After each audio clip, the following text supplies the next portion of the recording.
Hi അസ്സാം വലൈക്കും welcome back. അപ്പോൾ ഈ സ്കൂളൊക്കെ തുറന്നിട്ടുള്ള സമയത്ത് അമ്മമാർക്കൊക്കെ ആകെയുള്ള ടെൻഷനിൽ ലഞ്ച് ബോക്സ് റെഡിയാക്കി എടുക്കുക എന്നതായിരിക്കും. അവർ പോകുന്ന സമയം ആവുമ്പോഴേക്കും അവർക്ക് ഇഷ്ടപ്പെട്ടുള്ള റെസിപ്പി റെഡിയാക്കി കൊടുക്കുക, ലഞ്ച് ബോക്സ് റെഡിയാക്കിയിട്ട് പറഞ്ഞയക്കുക, അതൊക്കെ ആയിരിക്കും അല്ലേ. അപ്പോൾ ഇനി ഒട്ടും ടെൻഷനൊന്നും വേണ്ട, നമുക്ക് സിമ്പിളായിട്ട് തന്നെ കുക്കറിൽ ഒരൊറ്റ വിസിലടിക്കുമ്പോഴേക്കും മുട്ട ബിരിയാണി റെഡിയാക്കി എടുക്കാൻ പറ്റും.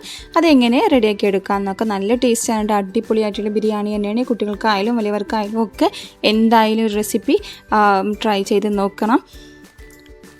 അപ്പോൾ അതിന് വേണ്ടിയിട്ട് ഞാനിപ്പോൾ ഒരു കുക്കർ വെച്ച് കൊടുത്തിട്ടുണ്ട്. ഇനി നന്നായിട്ട് ചൂടായി വരുന്ന സമയത്ത് അതിലേക്ക് നെയ്യ് ചേർത്ത് കൊടുക്കാം. ഞാനിപ്പോൾ റെഡിയാക്കി എടുക്കുന്നത് 1 കപ്പ് അരി വെച്ചിട്ടാണ്. അപ്പോൾ അതിലേക്ക് 3 ടേബിൾ സ്പൂണോളം നെയ്യ് ചേർത്ത് കൊടുത്തിട്ടുണ്ട്.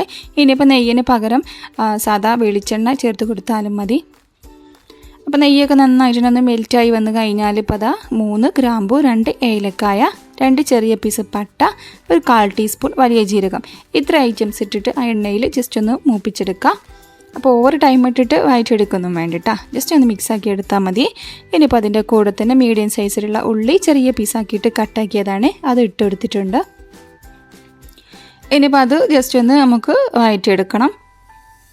അപ്പോൾ ഈ ഒരു റെസിപ്പി ചെയ്തെടുക്കുമ്പോൾ നമ്മൾ സാധാ ബിരിയാണിയൊക്കെ വെക്കുന്ന പോലെ തന്നെ ഓവർ വഴറ്റിയിട്ട് സോഫ്റ്റാക്കി എടുക്കേണ്ട ആവശ്യമൊന്നുമില്ല കേട്ടോ. ജസ്റ്റ് എല്ലാ ഐറ്റംസ് ഇട്ടിട്ട് നമുക്കൊന്ന് ജസ്റ്റ് ഒന്ന് വഴറ്റിയെടുത്താൽ മാത്രം മതി. ഇനിയിപ്പോൾ അതിൻ്റെ കൂടെ തന്നെ ചെറിയൊരു തക്കാളി, 1 പച്ചമുളക് നടുവ് കീറിയതും ആവശ്യത്തിനുള്ള ഉപ്പും കൂടെ ചേർത്ത് കൊടുത്ത് ഒന്ന് വഴറ്റിയെടുക്കുകയാണ്. അപ്പോൾ ഇത്രയേ ഉള്ളൂ. ഇനിയിപ്പോൾ നമുക്കതിലേക്ക് 1/4 ടീസ്പൂൺ മഞ്ഞൾപ്പൊടി ചേർത്ത് കൊടുക്കാം. അപ്പോൾ ബിരിയാണി ഒക്കെ ആകുമ്പോൾ ആ ഒരു മഞ്ഞ കളർ ഉണ്ടാകുമ്പോഴല്ലേ കാണാനൊരു ഭംഗി, അപ്പോൾ അതുകൊണ്ട് ഒരു 1/4 ടീസ്പൂൺ മഞ്ഞൾപ്പൊടിയും കൂടെ ചേർത്ത് കൊടുത്തിട്ടുണ്ട്. ഇനിയിപ്പോൾ നമുക്കതിലേക്ക് വെള്ളം ഒഴിച്ച് കൊടുക്കണം. അപ്പോൾ ഞാനിപ്പോൾ ആദ്യം പറഞ്ഞ പോലെ തന്നെ 1 കപ്പ് അരിയാണ് ഉണ്ടാക്കുന്നത്. അപ്പോൾ അതിലേക്ക് 2 കപ്പ് വെള്ളം ഒഴിച്ച് കൊടുക്കുന്നത് ഉണ്ട്. അപ്പോൾ ഏത് പാത്രത്തിലാണ് നിങ്ങൾ അരി അളന്നെടുക്കുന്നത് ആ പാത്രത്തിൽ 1 കപ്പ് അരി പാത്രം അരിക്ക് 2 പാത്രം വെള്ളം എന്ന രീതിയിൽ ഒഴിച്ച് കൊടുക്കുക. ഇതൊന്ന് മിക്സ് ആക്കിയിട്ട് നമുക്കിത് തിളപ്പിക്കാനായിട്ട് വെക്കട്ടെ. നന്നായിട്ട് തന്നെ വെട്ടി തിളക്കണം. അപ്പോൾ ഈ ഒരു സമയത്ത് ഉപ്പൊന്ന് ചെക്ക് ചെയ്ത് നോക്കണേ, കുറവുണ്ടെങ്കിൽ ഇട്ട് കൊടുക്കുക. അപ്പോൾ ഈ ഒരു സമയത്ത് വെള്ളത്തിൽ കുറച്ച് ഉപ്പൊന്ന് മുന്തി നിൽക്കണം കേട്ടോ, അപ്പോഴായിരിക്കും ആ റൈസൊക്കെ വെന്ത് വരുമ്പോൾ പാകത്തിന് ഉപ്പുണ്ടാവുള്ളൂ. അപ്പോൾ ഞാനിപ്പോൾ ഉപ്പ് കുറവാണെന്ന് തോന്നിയപ്പോൾ കുറച്ച് ഉപ്പിട്ടെടുത്തിട്ടുണ്ട്.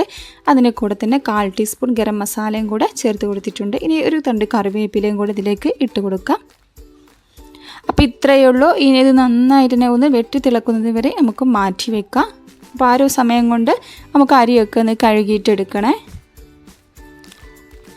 അപ്പോൾ വെള്ളമൊക്കെ ഇവിടെ നന്നായിട്ട് തന്നെ വെട്ടി തിളക്കാൻ തുടങ്ങിയിട്ടുണ്ട്. അപ്പോൾ ഞാൻ അരിയൊക്കെ കഴുകിയിട്ട് ഇതേപോലെ ഒരു അരിപ്പയിൽ മാറ്റി വെച്ചിട്ടുണ്ടായിരുന്നു കേട്ടോ. ഇതിൻ്റെ വെള്ളമൊക്കെ നന്നായിട്ട് തന്നെ വാർന്ന് പോകാനാണ്. അപ്പോൾ ഈ രീതിയിൽ തന്നെ അരി കഴുകിയിട്ട് അരിപ്പയിൽ മാറ്റി വെക്കുക.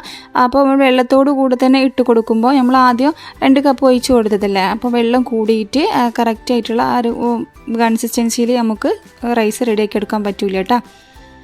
ഇനിയിപ്പോൾ അരിയിട്ട് മിക്സാക്കി കഴിഞ്ഞിട്ട് ഇതിലേക്ക് 1 കോഴിമുട്ട ചേർത്ത് കൊടുത്തിട്ടുണ്ട്. അപ്പോൾ മുട്ട നന്നായിട്ട് തന്നെ ക്ലീൻ ആക്കിയിട്ട് അതിലേക്ക് ഇട്ട് കൊടുത്തിട്ട് നമുക്ക് അടച്ച് വെച്ച് കൊടുക്കാം. ഇനി ഇതിൻ്റെ ഫ്ലെയിം മീഡിയം ഫ്ലെയിമിലാക്കിയിട്ട്, ഏറ്റവും ലോ ഫ്ലെയിമിൽ ഇട്ട് കൊടുക്കരുത്, ഹൈ ഫ്ലെയിമിൽ ഇട്ട് കൊടുക്കരുത് കേട്ടോ. അപ്പോൾ അതിൻ്റെ രണ്ടിൻ്റെയും സെൻറ്ററിലായിട്ട് ഒരു മീഡിയം ഫ്ലെയിമിലിട്ടിട്ട് 1 വിസിൽ വരുന്നത് വരെ വേവിച്ചെടുക്കുക. 1 വിസിൽ അടിച്ച് കഴിഞ്ഞാൽ അതിൻ്റെ ഫ്ലെയിം ഓഫാക്കി വെക്കുക. എന്നിട്ട് പ്രഷർ മൊത്തം പോയതിന് ശേഷം മാത്രം ഇത് ഓപ്പൺ ആക്കിയാൽ മതി. അപ്പോൾ ഞാനിപ്പോൾ ഒരു വിസിലടിച്ചതിന് ശേഷം ഫ്ലെയിം ഓഫ് ആക്കിയിട്ടുണ്ടായിരുന്നു. അതിൻ്റെ പ്രഷറൊക്കെ പോയി കഴിഞ്ഞപ്പോൾ ഇപ്പോൾ ഓപ്പൺ ആക്കിയതിന് കണ്ടല്ലോ, കാണുമ്പോൾ തന്നെ മനസ്സിലാവുന്നുണ്ടാവും. നല്ല അടിപൊളിയായിട്ട് നമുക്കിത് ഇവിടെ റെഡി ആയി കിട്ടിയിട്ടുണ്ട് കേട്ടോ. ഇനി നമുക്കിത് മിക്സ് ആക്കാനായിട്ട് ആദ്യം തന്നെ ആ കോഴിമുട്ട ഒന്ന് മാറ്റി വെക്കാം. ഇനി നന്നായിട്ട് തന്നെ ഒന്ന് മിക്സ് ആക്കി കൊടുക്കുകയാണേ. അപ്പോൾ കണ്ടല്ലോ, ഒട്ടും കുഴഞ്ഞു പോവാതെ നല്ല കറക്റ്റ് പരുവത്തിൽ തന്നെ നമുക്ക് ഈ ബിരിയാണി ഇവിടെ റെഡി ആയി കിട്ടും. അപ്പോൾ നല്ലൊരു സ്മെല്ലാണ് കേട്ടോ ഈ ഒരു ടൈമിലൊക്കെ.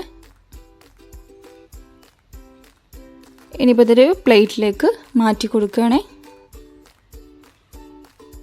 അപ്പോൾ ഉണ്ടല്ലോ ആ കറക്റ്റായിട്ടുള്ള രൂപത്തിൽ തന്നെ നമുക്ക് ബിരിയാണി റെഡി ആയി കിട്ടും കേട്ടോ. അടിപൊളിയായിട്ടുള്ള ബിരിയാണിയാണ്, പെട്ടെന്ന് തന്നെ നമുക്ക് ഉണ്ടാക്കിയെടുക്കാനും പറ്റും.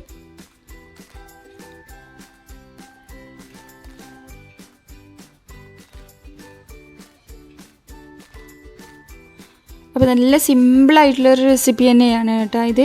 ഇനിയിപ്പോൾ രാവിലെയൊക്കെ കുട്ടികളൊക്കെ പോകുന്ന സമയത്ത് ഒരു ടെൻഷനും വേണ്ട, ഇതുപോലെയൊക്കെ റെഡിയാക്കി കൊടുത്തു കഴിഞ്ഞാൽ അവരെന്തായാലും കഴിക്കുകയും ചെയ്യും. നമുക്കും നമ്മുടെ പണിയൊക്കെ സിമ്പിളായിട്ട് തന്നെ ചെയ്തെടുക്കാനും പറ്റും. കണ്ടല്ലോ, നല്ല പെർഫെക്റ്റ് ആയിട്ട് തന്നെ ബിരിയാണി റെഡി ആയിട്ടുണ്ട്.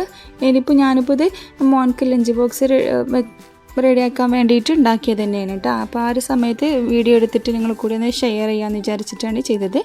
അപ്പോൾ ഇത് അവനക്ക് വേണ്ടിയിട്ട് ലഞ്ച് ബോക്സിൽ ആക്കി കൊടുക്കുകയാണ്.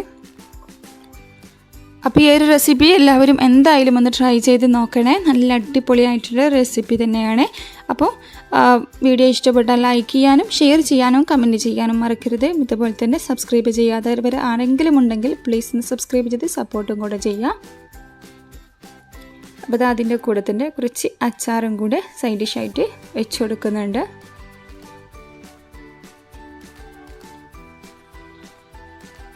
അപ്പോൾ ഇത്രയേ ഉള്ളൂ ഇന്നത്തെ video. Thanks for watching. By.